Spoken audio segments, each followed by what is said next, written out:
and welcome to my little podcast again. And now today I'm very fortunate to be speaking to Kelly McLean, who's the daughter of Lenny McLean, and has written the most fascinating book, which I have to say, it went like an express train. I want to talk about how growing up in that household had affected you, because when I read your book, it was like two childhoods. One was this fun, larger than life, Dad makes Christmas absolutely magical, and the next was this chaotic, treading on eggshells. How did that affect you as a little girl?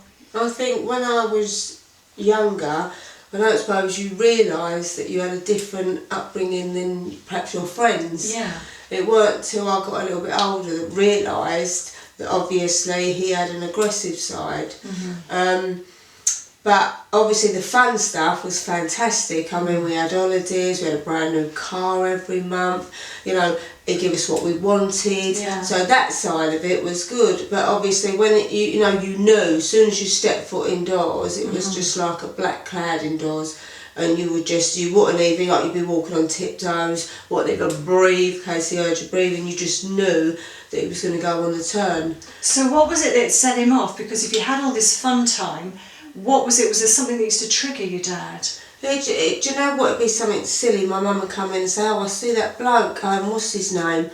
That would be it. Because then he would say, "Well, what do you think his name is?" He couldn't cope, with that not knowing. Right. He had to know everything. But obviously what I know now, do you know what I mean? I wish I would have known then. Because obviously I've got bipolar, is hereditary, and I still do that. You know what I mean? I have to have something explained, then I'll research it. If my mate says anything, I say, hold on a minute, I'll bring you back, I've got to research it. Right. I have to know the ins and outs of everything.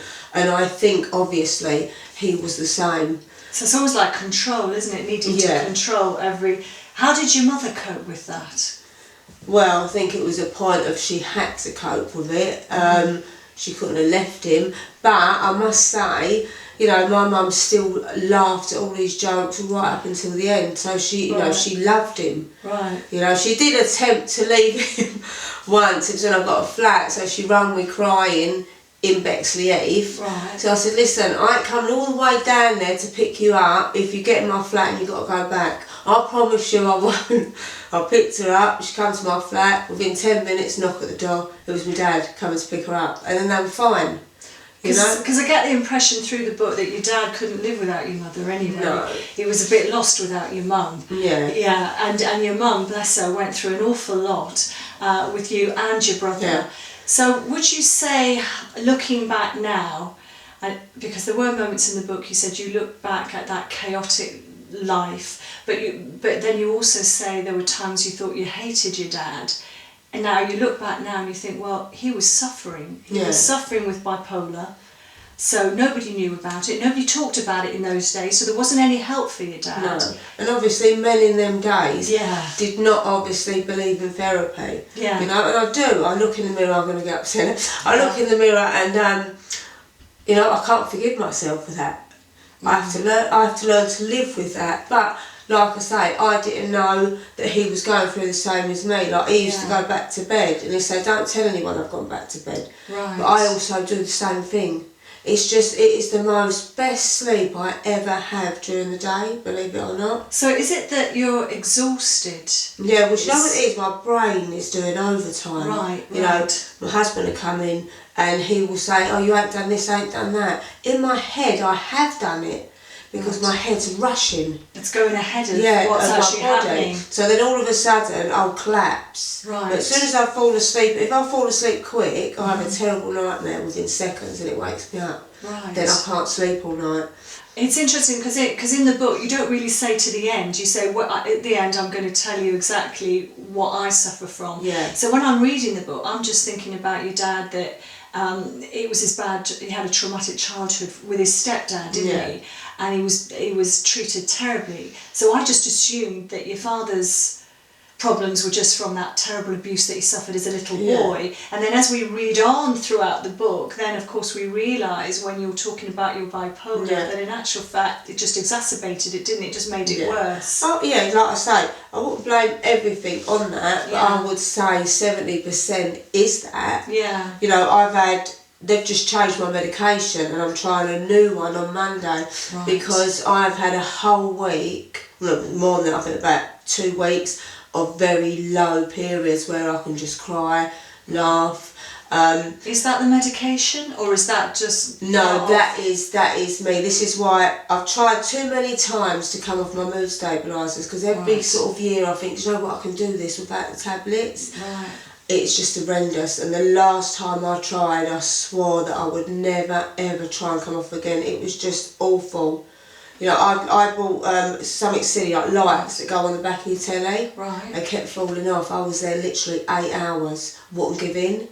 Oh, you know, my lips had dried up where I wouldn't drink anything, my eyes gone bloodshot, and I was physically sick. In the end, I just ripped them into smithereens and just had to go to bed. When you're doing this, are you aware, is there a part of you that's aware that, look, this is my illness, or are you just so fixated in the moment of what you're doing and wanting to control what you're doing that you're just lost in that? Just exactly the second part, I'm just lost in it. I know you didn't want to get any help and you had really dark days, and you were saying that after your dad died, you had your mum, so because I get the sense always through, if you want to be calmer, you used to love being with your mum. How did you cope then? Well, my little girl was only 18 months old, so as soon as my mum died, I literally left the hospital, went straight in, didn't cry for about a year, just straight in, cleaning, sorting the girls out. Right. It wasn't till I moved here that I got a job in the school where I still work now, that each day I started going downhill. Right. Because obviously I've got no one there to help me. Yeah. When you're going downhill and you're having really dark days, what does a dark day look like to you? Just like you don't want to carry on. Right. I mean, if it weren't for the girls, I probably wouldn't be here. Right. And I just, each day, all I focused on was the girls, even down to my husband Scott. He moved into the spare room. I didn't want to share the same bed as him.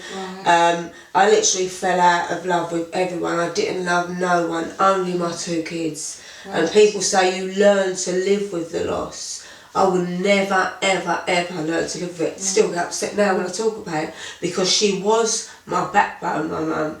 And when that got took away from me, I never, ever, ever relied on anyone else because I couldn't. Didn't realise at that time that Scott was there.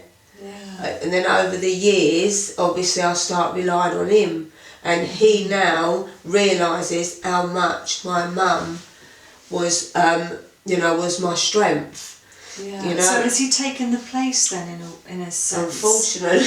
Yeah, has he? Unfortunately, yes. You know, I must add that all through the babies growing up, my best friend Karen Latimer helped me. She lived with me and we literally dealt with one baby each. That's why she's got like a strong bond with her. And I have to say, Karen in the book comes across as, she's just family, isn't she? Yeah. She's like a sister.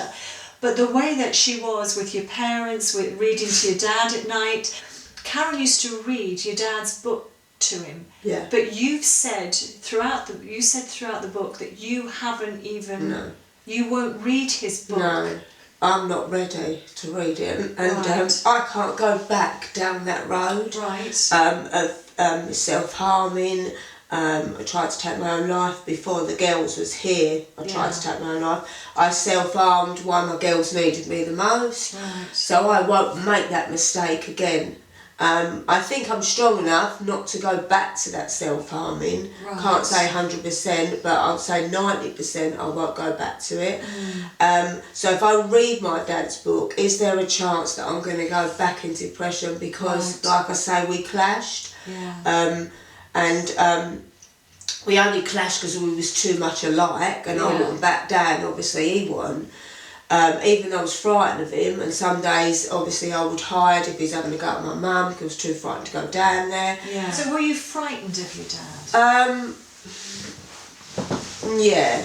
Right. I probably would have rather him give me a little smack or backhander rather than him scream at me. When he used to scream, it was literally unbearable.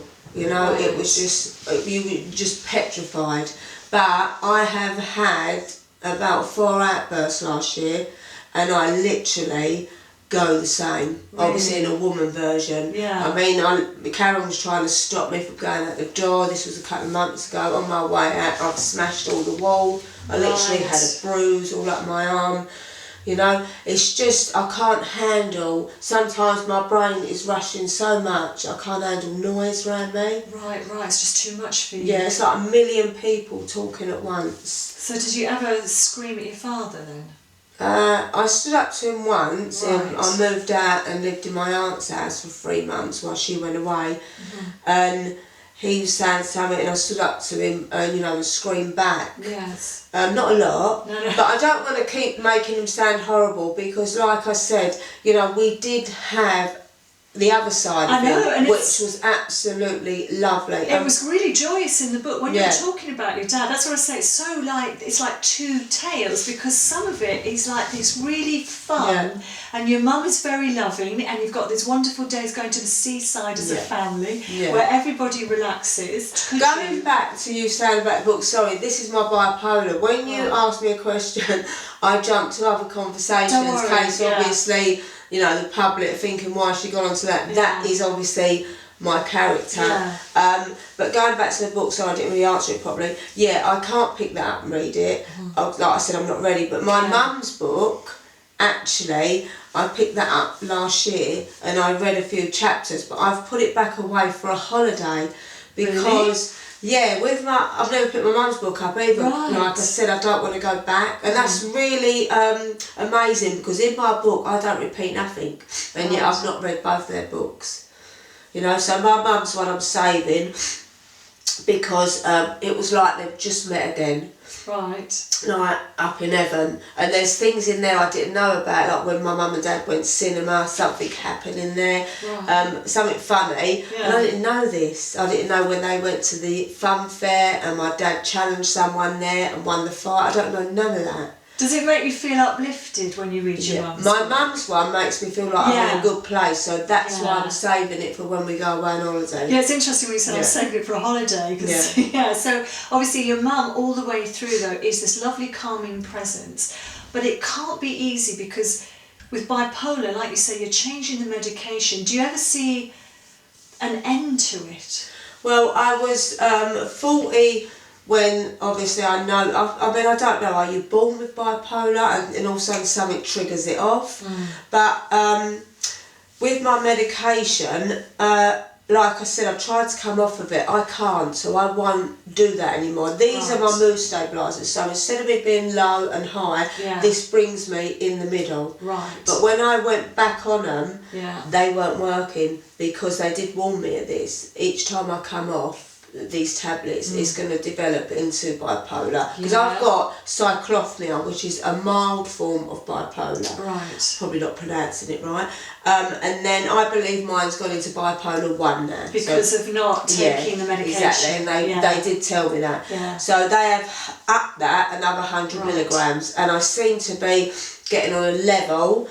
And now they're going to try me on a new one next week because I did take quetiapine and I put on nearly 3 stone, and because I had anorexia as a youngster, now that comes up on the computer, so they mustn't try me on any tablets that make you have a weight gain. See what it is, you will have a conversation with me and someone else. They'll hear it in the way that you're saying it. I hear it like you're challenging me.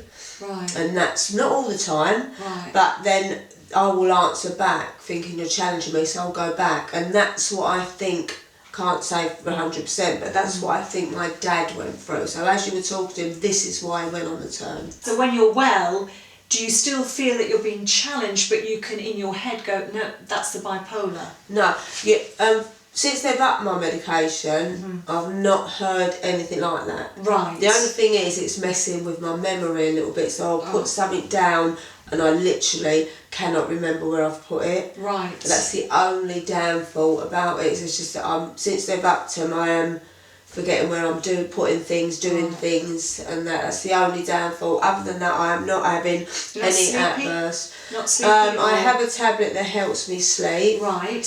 I'm meant to take 2 of them. Some nights I do take 3 that don't work. Right, really. So again, that's got to be looked at, hasn't it? Something like that. And do you worry for your girls? Are you checking sort of their behaviour to think if it is hereditary? Have one of the girls picked this up? Do you ever worry? I've noticed in Ruby, and I've tried to talk to her and say, like, you think it's cool and your mates laugh at you, but let me tell you something, the further you go on in your life being like that, you'll start seeing them drift apart. Because I think I fell out with the whole of the East End because of my aggression and quick-tempered. Right. But since and they did just put it down to being like your dad, well, exactly, and so did I. I didn't know, because it takes 2 years to diagnose you with bipolar or cyclothymia. They have to look at stuff. But I've also got traits of an unstable emotional disorder. And where would that come from? Is that part of it, or does that come from something else that's happened to you? I'm not really that sure. I'm not. Yeah, I think that's something different, because some people got bipolar, schizophrenia.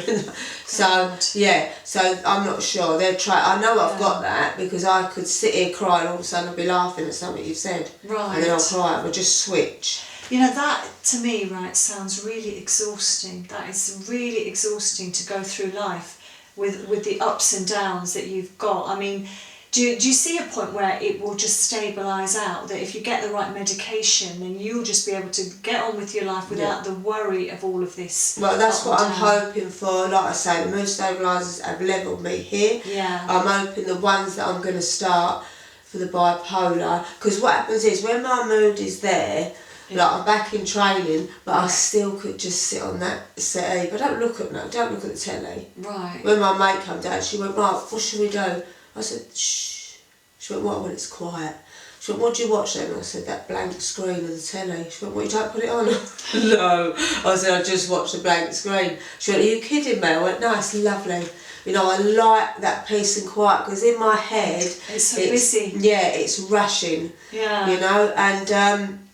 this is what like I said to my daughter, you don't want this chaos in your head. So I am trying now to try and help her, but she thinks it's cool.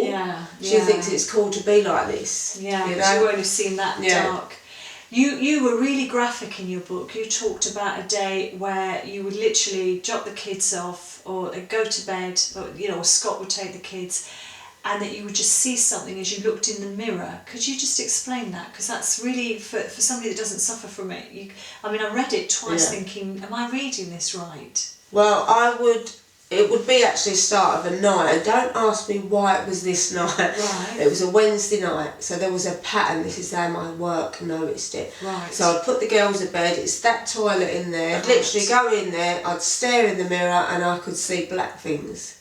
Like on my skin, probably was a spot. Right. And then I'll get a pin, pierce it, squeeze it, it's not coming out, is it? Then carry on, then try and get a little sharp thing to get it out. And literally, I'd look round, it's 7 o'clock now, and I've been in that mirror since 8 o'clock the night before. I have no idea where the time has gone. Then I'd look down at my fingers, they're covered in blood, there's blood all in the sink. You don't feel anything?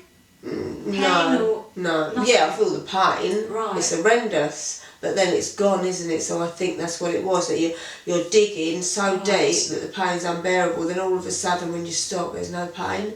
But now I've got to look in the mirror, now I know this is going to take 3 weeks to heal. Right. Now I'm depressed. As soon as it healed, I'd start again. Right. And then each Thursday I would ring up work, but I'd leave it right up to the last minute because I couldn't face doing it. Yeah. Literally 10 minutes before going to work and saying, I fell down the stairs, someone's been took in hospital. And in the end, I just ran out of excuses. Yeah, endless. And then I got called in because it was a pattern. Yeah. And the head mistress at the time, Helen, she stood by me. I'd done 5 days and I cut down to 3, 2, 1.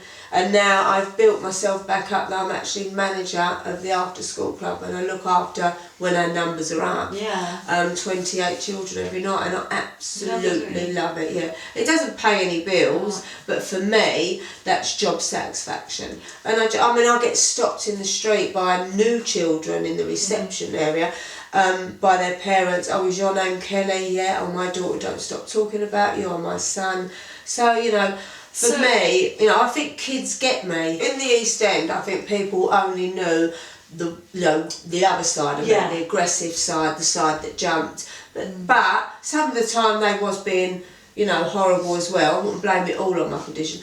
But round here, I get on with all the adults, all the mums round here, and they get me. They know the mad side, not the aggressive one, because I haven't got that, but they know the nutty one, always laughing and joking, and the kind side of me, which is, I'm a people pleaser. I do anything for the children. I run to the end of the earth for them.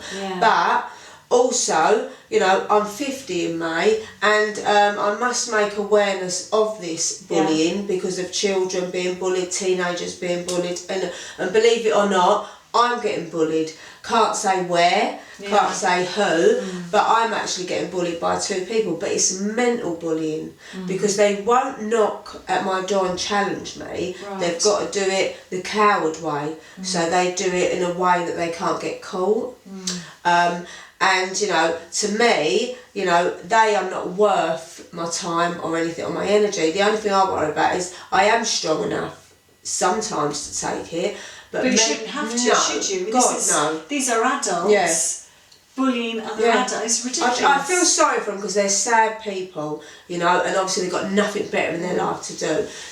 I feel physically, like my mum used to say to me, I said, "Oh, Mum, you look amazing at 56. She went, "I might look amazing," she said, "but I feel 56 inside." Let me tell you something, I'm 50, I feel like I'm in my early 30s. I feel strong, powerful, and I feel I'm non-stoppable. I'm unstoppable, and then people are weak. They need to get up every day and look in the mirror. I hope they're proud of themselves, what they do. At least I know I can look in that mirror. I've got no regrets, and I can look and I can be proud of what I've done. What are you going to do to stop this? Because obviously it's not acceptable anywhere, bullying. I mean, let's face it, we do this whole thing, don't we, at schools. We say we do courses on bullying. I mean, adults have to go on courses about bullying. It's just not acceptable, and I don't think you have to live like this. No. So what are you going to do about this? Well, go through certain channels? I'm going through certain channels at the moment because I have left it and it's been going on far too long.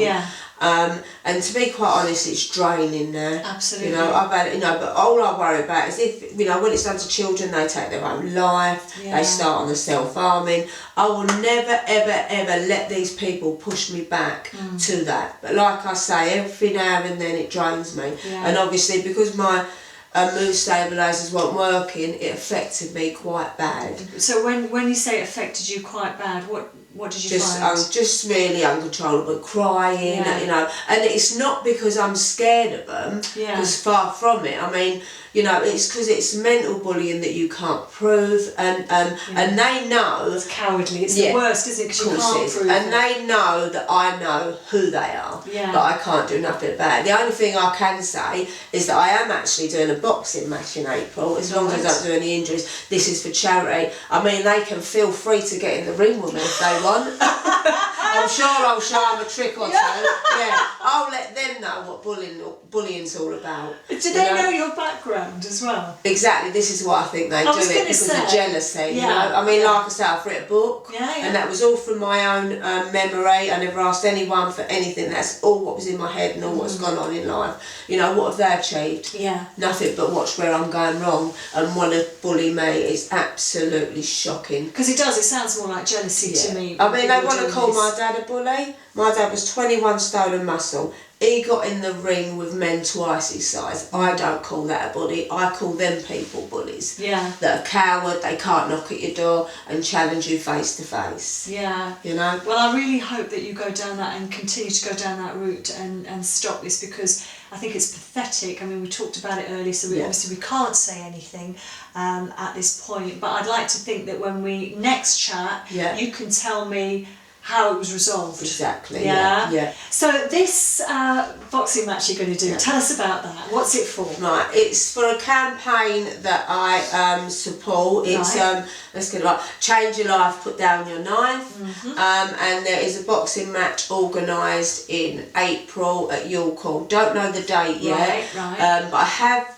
I've just recently got over an injury through running, so I am back at training now, but I hope that between now and then I don't do any injuries. So yeah, hopefully 100% I'm going to be there boxing. So fingers crossed, you're going to be fit and healthy. Who are you? Who are you against? Who's your opponent? I think they're found me an opponent, but I'm not sure if it's going to be 100%, and I don't know her name obviously. Hopefully I can get someone that will fight me. Oh, fantastic! Yeah. You know, look, really appreciate you talking to me today, right. Kelly.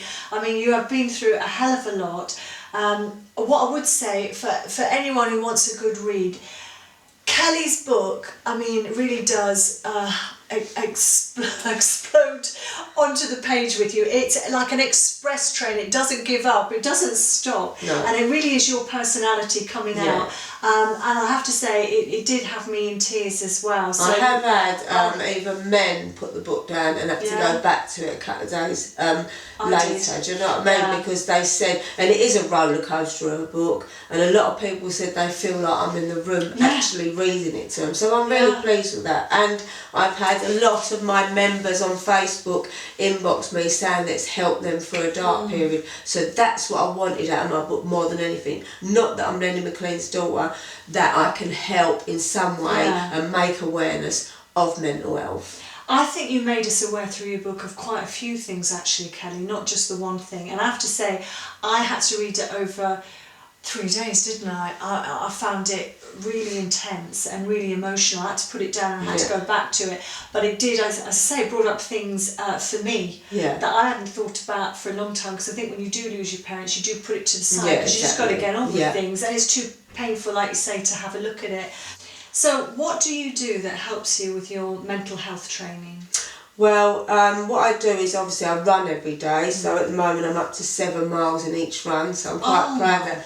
Well, I'm not a natural runner, so I have to work it. 7 miles. Yeah, also I have got a personal trainer, Luke. Right. If anyone wants to look him up, it's Luke Fitness on Instagram, Facebook, and you know what? He is such an encouraging personal trainer. When I'm there, even if I can't be bothered, he's constantly go Kel, come on Kel, you've got it. Right. You know, and and I love training with him because he's encouraging. He's such a nice bloke. It's not one of those that barks. Does he bark orders at you when you try and give up? No, because you know what, we're laughing. Because when I'm doing these bench presses, I say to him, what happens if I dropped it?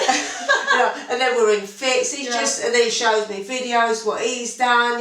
Has he really changed you? Do you think physically? Has he? Stronger? Or? I feel like I used to have a backache, so we've been doing the planks, and I must admit I've not struggled with my back or anything, but I've only just started with him. As soon as I started, I'd done my leg injury, so I've only just gone back. Right. But he works me really hard. You want to see the weights he's put me on, he keeps putting me higher and higher. I need him, definitely.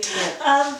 Also, can I ask you about your Facebook? I mean, you've got a huge following, which that has to take up a lot of your time. I don't know if you've got any help with your Facebook, but how many followers have you got now? I've got, I think, might even be over that now, 30,000 members or more. I do have help from Tony Turner and George Page. So I just want to say thank you guys for keeping my dad's memory alive. Also, some days when I see videos on there I cry, but 99% of the time that site helps me with my mental health, and it does take over my life a bit. So I am taking a month off all social media, but I will log back in obviously when this podcast comes out, and I'll stay on site for a week to answer comments. But it's only a month that I'm taking a break for, just to get back on track. And just do some stuff with my family, because I am sitting there constantly on it, and it ain't really fair on them all the time. But if you've got that many followers, it does take the time it takes. Can I ask you, what's the strangest request you've had from there? what about me, do you think? Yeah. Well, it's funny because I noticed someone looked at about 200 pictures, and I thought, oh, what pictures are they? They was all headshots of me. So I do have to be a bit careful. I do get, I wouldn't mind taking you out on a date, but obviously I'm taken for. It's funny, this site, there is a need to want to talk about your dad, share memories. I mean, what is it? What is this fascination about your dad, do you think, that it just doesn't shake off? It's still as strong as it was when he was here.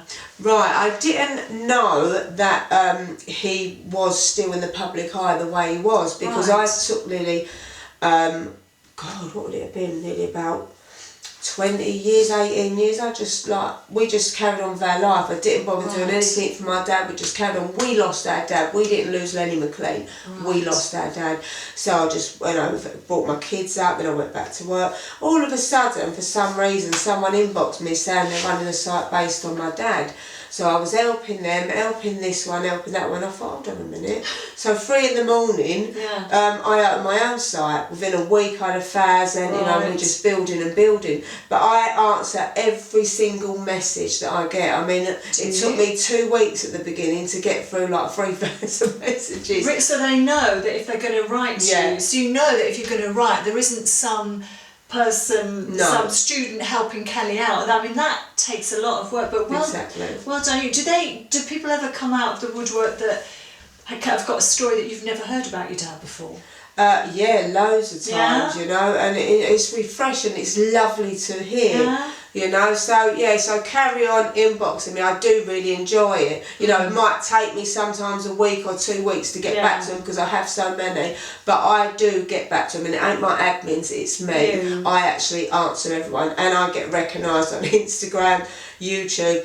I mean, I don't go on TikTok and put videos up, but I watch it because it makes me laugh. I've even had like messages from there as well. So yeah, I'm getting quite well known everywhere, which is good. But I'm getting well known for the right reasons, for the mental health side of it, I hope. Yeah, and also I think your book really does expose so much more and give an understanding to the whole family dynamic of your family.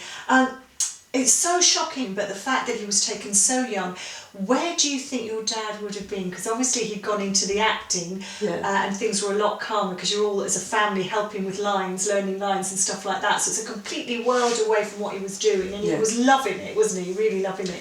Where do you think he would have been by now? Well, they did say that he would have gone America. Yeah. So obviously someone else in Lock Stock went America, and you know what? He was such a lovely bloke, and no one else would deserve it like him. Yeah. You know. So my dad would have ended up in America. It was funny because me and my girls watch The Arrow. Oh yes. Right, so I've bought every one. So we go back to the beginning, watch them all, and I quite like the main character in it. My girls like someone else, so it was funny. Obviously, Vinnie Jones has got a part in it. That's the person that went to America, and he deserves it, you know. So we had a part in it, and I said to my girls, "Look, that would have been my dad." And then they say, "Oh, look, you could have married Oliver." I said, "Yeah, that'd be good." My life would have completely. Yeah. When your dad was doing Lock Stock, again, he was attached to something that is in the British psyche. Yeah. So yeah, like you say, you have no idea, but he wouldn't have stayed here, would he? Because I have a feeling he was too big a personality, and he would have been wasted in this small island, wouldn't he? Oh God, definitely. Yeah, I mean, he would have definitely conquered America, 100%. You know. Oh, what a thought! Oh God, you know what? It's a shame because your life is mapped out for you, and that's what I believe in. For the minute you're born, your life's mapped out for you. You know, so. But he made the most of it, didn't he? And all I can do now is keep his memory alive, and that's what I will continue doing. I won't shut that site down. I will carry on and carry on. I must say, since all this stuff started back up with me, with the bullying, every day I come in here, I smell my dad. Do you? Yeah, in every room. You know, as soon as I open the door, it just hits me. And I said, "Scott, that smell." I said, "Where's it coming from?" He can't smell it. The girls don't. It's me. I can smell it, and I walk around every room. It's in every room. So I think that's his way of saying that I am looking after you. Yeah, well, I'm a great believer in that as well. We all miss our dads, don't we? It doesn't matter how much time goes by, and sometimes don't we just want to open the door and have our dad there giving us some advice? And my mum. Do you know what I mean? It's like when I was last week, all I wanted was my mum. Yeah. And the more I thought about it, the more I cried. Never stops. No, never stops. Not. I mean, no matter where I'm in this room, he's looking at me from that painting. Everywhere he's looking at me. His eyes moving around. Yeah. as it should be, Kelly, as it should be. So we talked about obviously darker times, but it wasn't, as we've said, it wasn't all dark. So we don't want to leave the audience with the impression that it was all dark, because it wasn't so. Why don't we talk about what was your favourite memory of your family when you were all together? I've actually got two. So it's a funny one. The first one, obviously, my mum, my dad loved Christmas. He was like a big kid. So my mum would do all the table all round there. And I suppose that was my best memory, because we were all laughing and joking. Yeah. And if you drop something on the floor and happened to pick it up and look under the table, we all had pyjamas on, so we all had nice tops on from here up. It was all looked glamorous. When you looked under the table, there's my dad sitting there in his pants, there's me in pyjama bottoms and my mum. So that's a funny tradition. Memory. Yeah. And the other memory, probably when I first split up with my first boyfriend, obviously you're devastated, didn't you? Think your world's ended. So when I come in, I'm crying. So my dad said, get your coat. And my mum said, where are you going? He went, don't worry about it, we're back in about an hour. So he took me to a car site, and he bought me a brand new convertible Jeep. So when I come home, he said to my mum, watch this. Are you sad about George? And I went, George, he went, see, I told you it worked. No, see, nobody ever did that. No. That's almost like worth losing your boyfriend for, isn't it? Yeah, definitely. Last question, Kelly. If you were given a moment back in time and you could talk to your dad again, what would you say to him? Sorry. That's all right. I'd probably say that I'm sorry for the way that I looked at you, like other people look at you. And I know he struggled in life like me, so I'm probably sorry. Yeah. I think I'm sure he knows. So I'm sure he's proud, because you know what, I've got 30,000 people following me on Facebook, and that is because I'm keeping his memory alive. Yeah, don't get me wrong, we've had them days we walk on eggshells, but we've also had them wonderful days. And obviously, while I was ill, we see the real Lenny McLean, the caring one, and it's a shame that we never see a lot of that growing up. Yeah, but you did express those lovely days beautifully in the book. So, listen. And I'm glad you never asked that one about me mum, because you know what, I haven't got anything to say to my mum, because she knows that I loved her more than anything, more than life itself. And again, that comes across so beautifully in the book. Can I just dedicate my podcast to Keith Burrell? Sadly lost his life about 2 weeks ago. He was a true warrior. He was ill over, God, I don't know how many years. And do you know what? That man never moaned. He has got such a beautiful family. And do you know what? You know why he was such a lovely man, didn't you? Because he even made me part of his family. And that sounds something, because I can be hard work, and I love all of them. And do you know what? All I want to say is I'm thinking of all of his family, and rest in peace, Keith Burrell. All right, well, I think we're all getting a bit emotional here. Can I just say hello to my children? Sorry. Yes. I just want to say hello to my beautiful children, Prudence and Ruby, my best friend Karen Latimer, my other bestie, Laura Hooper also. Oh, thank you, darling. That's all right. Well, I hope you enjoyed that. That was, to be honest, I feel like we've only just touched the sides, because there is so much more to Kelly. But you have to go out and read her book. It's absolutely brilliant, and you will not be disappointed. Thanks for listening, and I'll see you next time. Bye-bye.